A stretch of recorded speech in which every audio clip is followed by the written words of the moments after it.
James here from Lemon Tea in my Leaf Datsun. So today we are heading to Newcastle, my usual trip, and I started with 86% charge. And remember I told you last time to charge up before going on the road?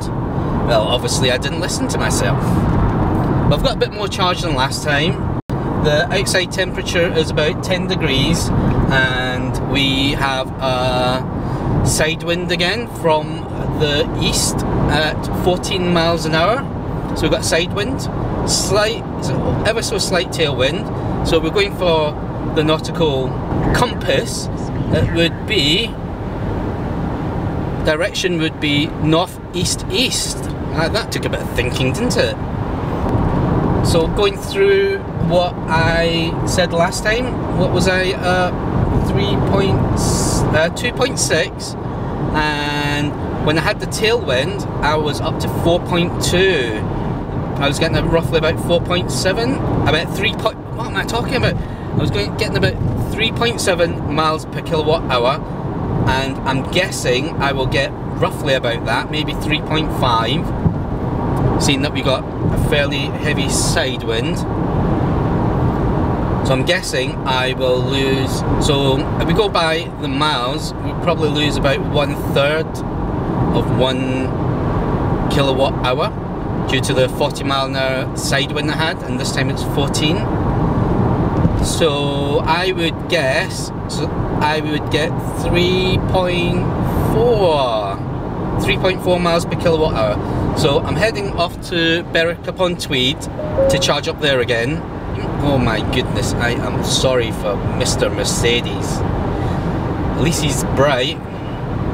And to our right we got a police recovery of a truck. So diesel and diesel on the side of the road. Let's hope there's not an electric further up.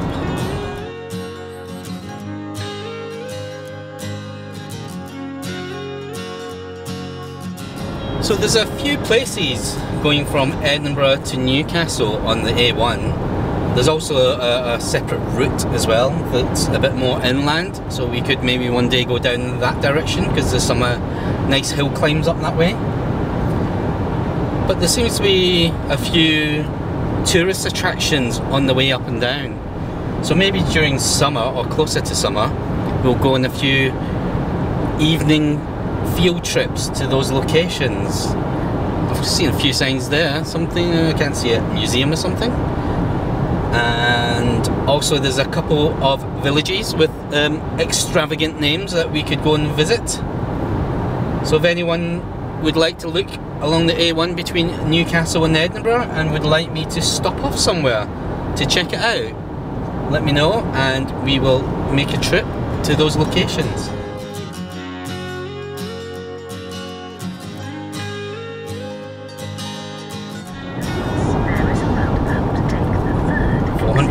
Yards off, e-pedal, air brakes on.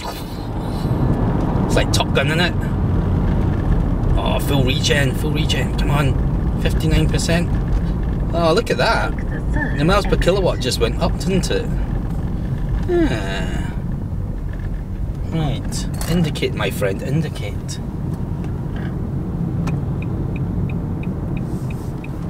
So overtake these guys. Okay, I'll help yourself, my friend. Help yourself getting out.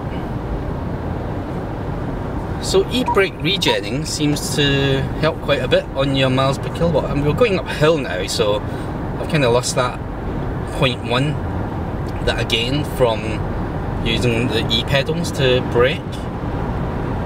Resetting this back up, Res Plus, setting back up to 65 miles per hour.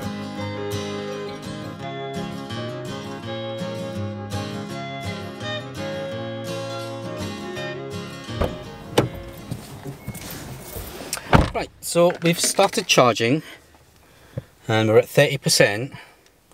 Well, the car's telling it's 30%. Let's do a screen grab here. Right, I've set the timer on for 30 minutes, so we're going to let this run and then we'll see how much energy we pull and we'll find out what the state of the battery is.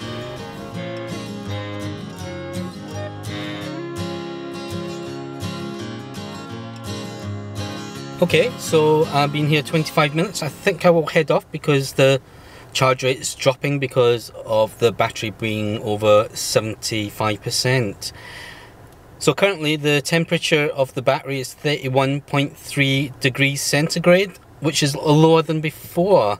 So this is interesting, especially when I started charging at 30%. So at 30%, it looks like it's a safe spot to be charging without overheating the battery.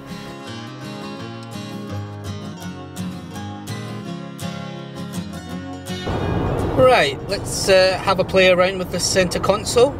Basically, I watched a video on YouTube. It was Aaron Russell. He did a really good video about the center console and all the different menus. So I actually learned a bit from it. And one of the really cool things was Nissan Connect EV, where it tells you your ranking, etc, etc. So I'll link his video up here. And why is my face red? It's like, it's very arty lighting, isn't it? It's like one of these arty foreign films, you know, like half-tone. Not sure if I like the red. Right, anyway, let's have a look and see what happens when I select Nissan Connect EV. Favorite channel, info from Nissan. Connect to information center. Retrieving information. So it went to the map screen actually after I clicked on it. Okay. Oh, loud. As of the 29th of March, your energy economy was 0.31 kWh per mile. Is that good? Based on the last 5 trips, your energy economy is good. So it's giving me 2 of 4 now message. Does it actually show a display? You achieved a silver rank for the regional energy economy ranking on the 27th of March. Thumbs up. 3 of 4.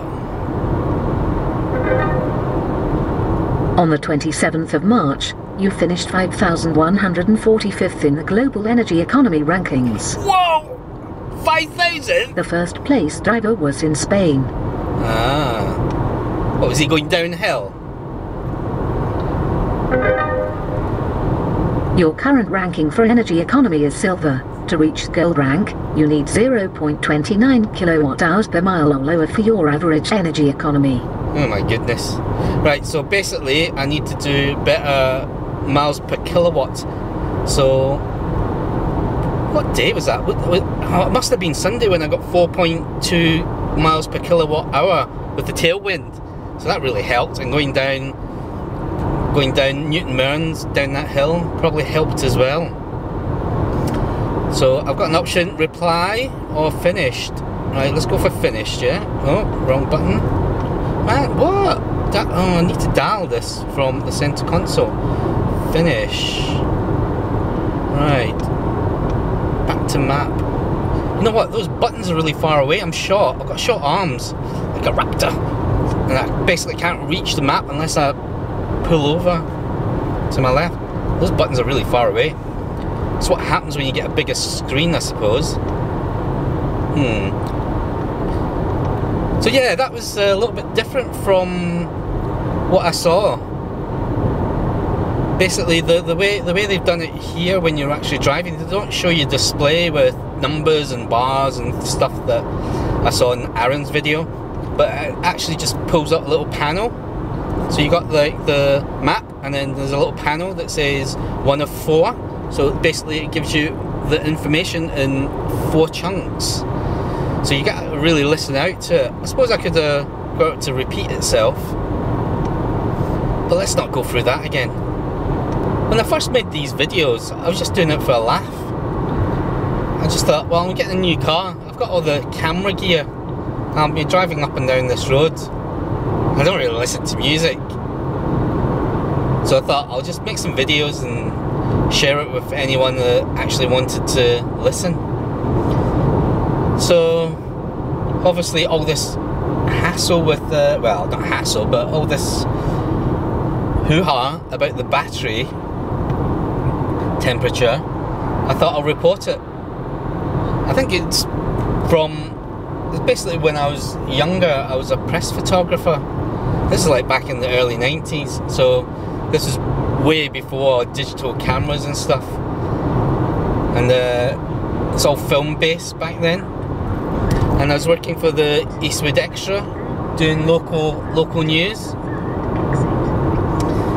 So I think that's where I get most of my diplomacy from. Because actually, I did work for like a paparazzi company. I think most people can guess who they were. On work experience for 1 week.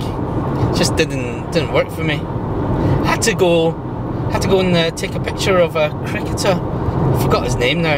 It was in Birmingham, and I was just used to having people wanting their picture taken that's set up. So we got to a cricket ground, and I was talking to the reporter, and he goes, "Oh, so when's he coming out?" Because I was a bit naive, and he was saying, "Oh yeah, we just have to wait until he comes out, and we'll just have to catch him and see if we can get the story from him." And I was thinking, "Oh, okay then, that sounds fair enough." And he came out of the grounds, the cricket grounds, and basically I went over to take pictures, and he was like running away and he's hiding his face, and I was thinking, what was he doing? I thought we had a story with this guy. But obviously, being a paparazzi, he was like, wasn't prepared for it, so he didn't really want to talk to us. So the reporter's going, "Oh, take some pictures." So I was trying to take pictures of this guy running away into his Land Rover or some sort of Range Rover vehicle and drove off. I was thinking, it's a bit awkward.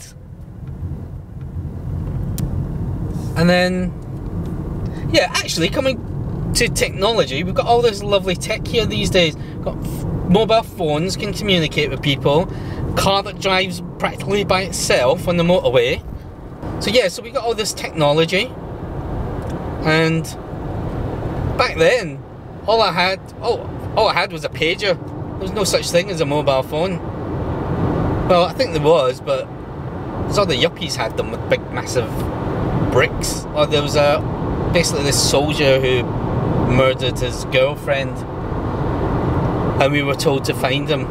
And back then, all you had was the yellow pages and a pager, so it's pretty hard to track someone down. And all we had to go with was his first name. So we basically ended up knocking on doors and then travelling from region to region around Birmingham, and then we finally found out the area that he was in.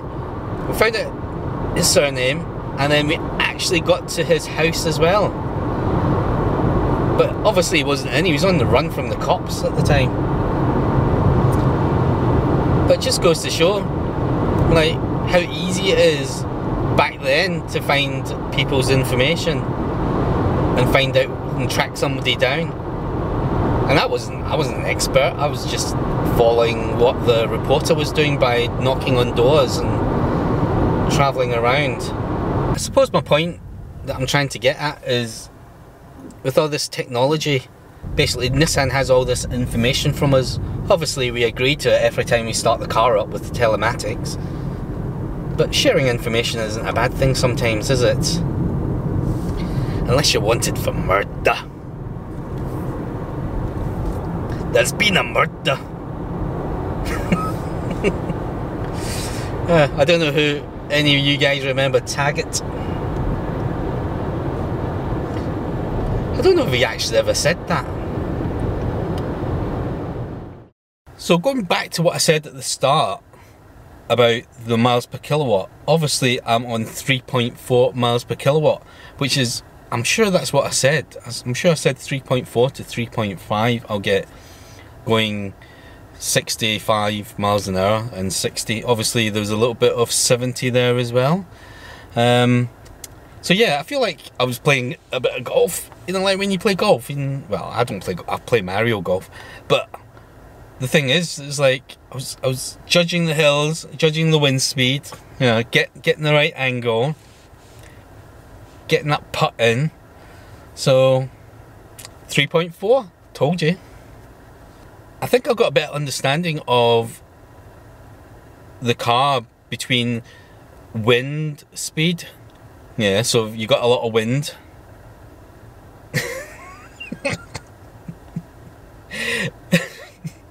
Not that sort of wind, I'm talking about proper wind, yeah.